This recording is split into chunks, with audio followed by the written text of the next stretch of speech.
क्योंकि हमारी यहाँ पे सरकार बीजेपी की थी और बीजेपी वालों को यहाँ के मुख्यमंत्री की ये मजबूरी है कि जो बात ऊपर से कही जाएगी उसको मानना पड़ेगा।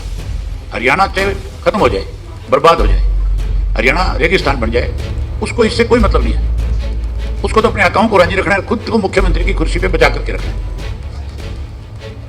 विशेष रूप से जब चौटाला साहब चीफ मिनिस्टर थे उस वक्त मोदी साहब जो है हरियाणा के बीजेपी के प्रभारी थे और चौटाला साहब के चीफ मिनिस्टर रहते हुए 2002 में सुप्रीम कोर्ट से फैसला हरियाणा के हक में आया था SYL को लेकर के। मोदी जी उस वक्त प्रभारी थे तो उनके संज्ञान में है सारी बात को वो बहुत अच्छे से जानते हैं कि SYL हरियाणा के लिए कितनी जरूरी है।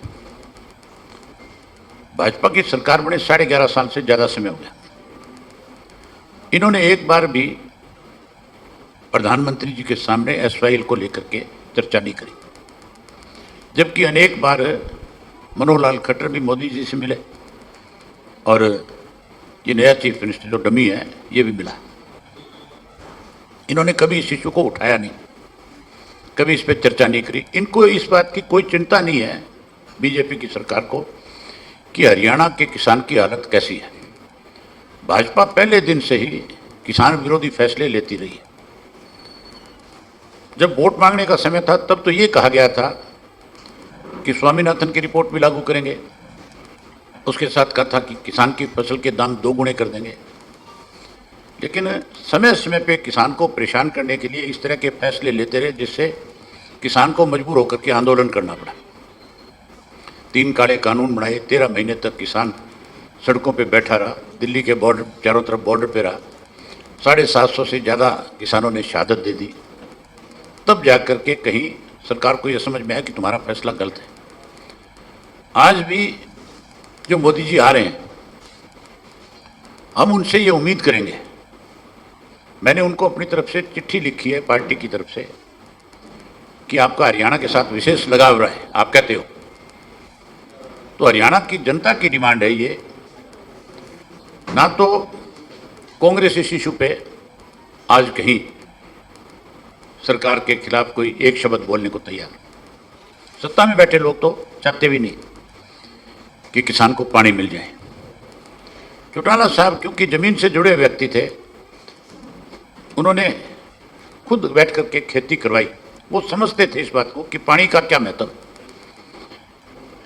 इसलिए उन्होंने SYL के मामले को लेकर के बड़ी मुहिम छेड़ी थी।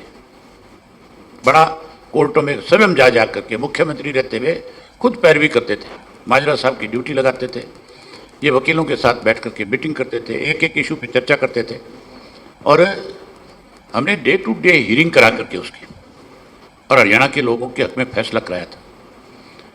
पहले 2002 में फैसला हमारे हक में आया, फिर 2004 में हमारे हक में फैसला आया, फिर पंजाब की उस वक्त की मौजूदा जो सरकार थी उसने सारे फैसले रद्द किए थे और रद्द करके वो भी कोर्टों में चले गए, वो फिर कोर्ट की भेंट चढ़ गया।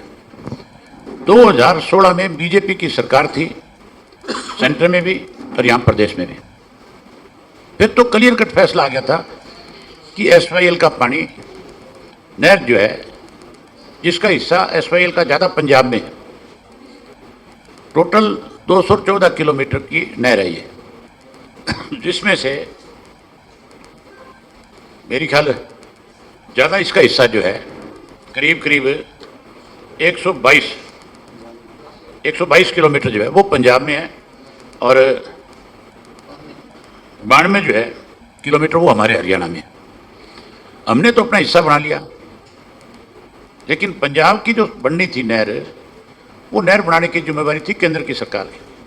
केंद्र की सरकार ने फिर उस इश्यू को कहीं ये कोर्ट को लिख करके दे करके, क्योंकि हमारी यहाँ पे सरकार बीजेपी की थी और बीजेपी वालों को यहाँ के मुख्यमंत्री की ये मजबूरी है कि जो बात ऊपर से कही जाएगी उसको मानना पड़ेगा।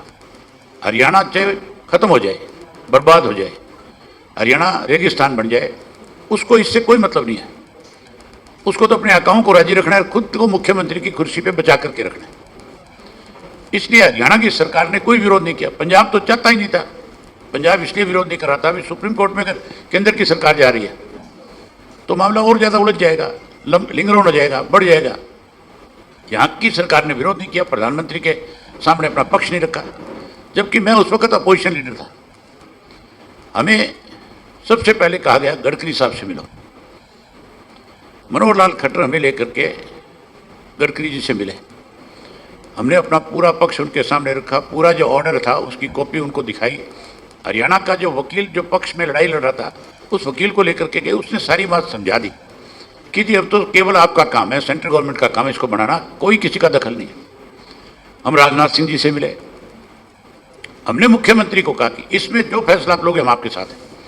हमने कहा कि आप हमें प्रधानमंत्री से मिलाओ, हम अपना पक्ष उनके सामने भी रखना चाहते हैं, जबकि पक्ष हमारे से पहले मुख्यमंत्री की जिम्मेवारी बनती थी, वो इसके लिए लड़ता है। लेकिन खट्टर ने कोई लड़ाई नहीं लड़ी।